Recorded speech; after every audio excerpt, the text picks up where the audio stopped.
Hi, and welcome to Old School Blues Guitar. It is time for the featured chord lesson for the months of January through March/April 2019. A little bit behind on my lessons here, but I'm trying to get caught up. I'm going to continue something that I started last time around, which is taking a look at some chords from the Mickey Baker jazz guitar book, the first book.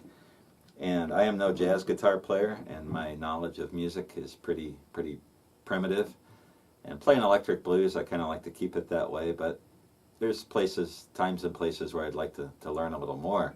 But what I did do with the Mickey Baker book is I was able to pick out some different chords and figure out how to use them in like blues stuff. And what I'm going to show you today is a D13 flat 9th, which is kind of a cool sounding chord. The only blues player I've ever been able to identify as playing this chord was Pee Wee Crayton, and I can't remember the tune, but he plays it as part of the introduction. But what I figured out is, you can use a D 9th. Let's say you've got a song in the key of G, and instead of just going from a D 9th to a C 9th back to the G, which is a pretty basic idea. I've got a G6 here. What you can do is something like this.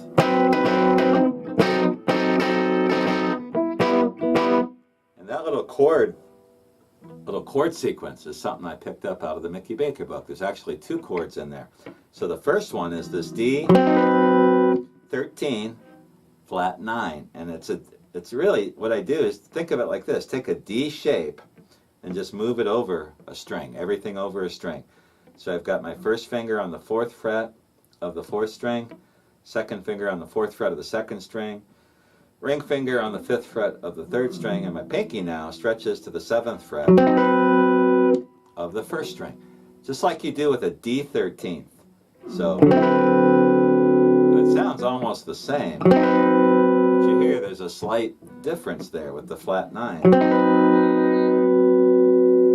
So anyway, that's the chord shape. How do I know where to play it? Here's my D9. So I'm just going to play it on the 4th and 5th frets with the pinky going to the 7th fret. And that little progression that I did, I'm doing this. Playing it twice, 3 times actually. Then I'm going to an A diminished. And so I've got my first finger on the 4th fret of the 4th string, my second finger on the 4th fret of the 2nd string, and then I'm sticking my ring finger on the 3rd string and my pinky on the 1st string at the 5th fret. And if you watched my lesson on the diminished chords, you know that you can slide these.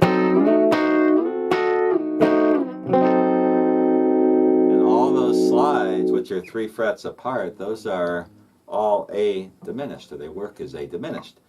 So instead of going from my 5, which is a D 9th, or even a D 9th or a D13, to the 4, we're going, and then we're going to the A diminished, and then back to the 1. So if you talk in terms of chords, that A diminished is going to be the 2, because the A would be the 2 if you're playing in the key of G, which is what my example is. So we've got this, and we're going back to a G9 or 6th.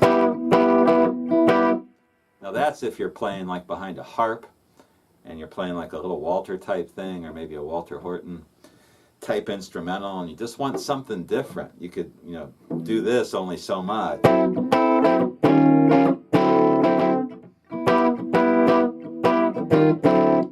So if you just want something different, something jazzier, that's where I use this little sequence. And I haven't used it a whole lot, but playing live, I've played behind harp players, my brother, and I've used that a couple times, and even on a recording that we did.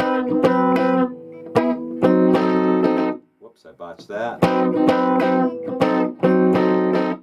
So if you're playing an A, your E 13th flat 9. Then you're going to play a B 9th, or diminished, to an A6. If you're playing in C, you could do it, whoops, did I get that right? Nope.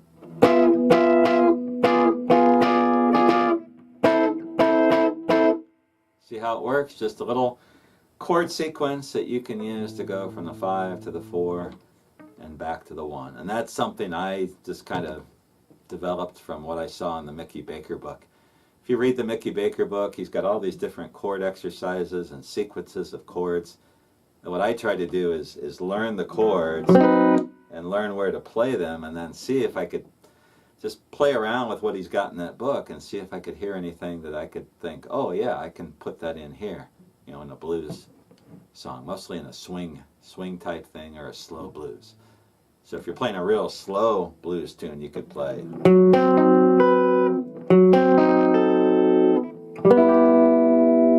know, play it a little slower, maybe pick the notes, you know, individually, archipelago, something like that. Arpeggio. Archipelago is a group of islands. See, I told you I didn't know anything about music. Anywho, I hope this is something that you can find useful. We'll try it one more time. I'll come back next time around and we'll learn one more kind of funky chord or sequence of chords from the Mickey Baker book. I like it because it just helps you put a little something different behind your, you know, your rhythm playing. Instead of just playing the straight 5, 4, 1, there's some different ideas that these chords will lead you into.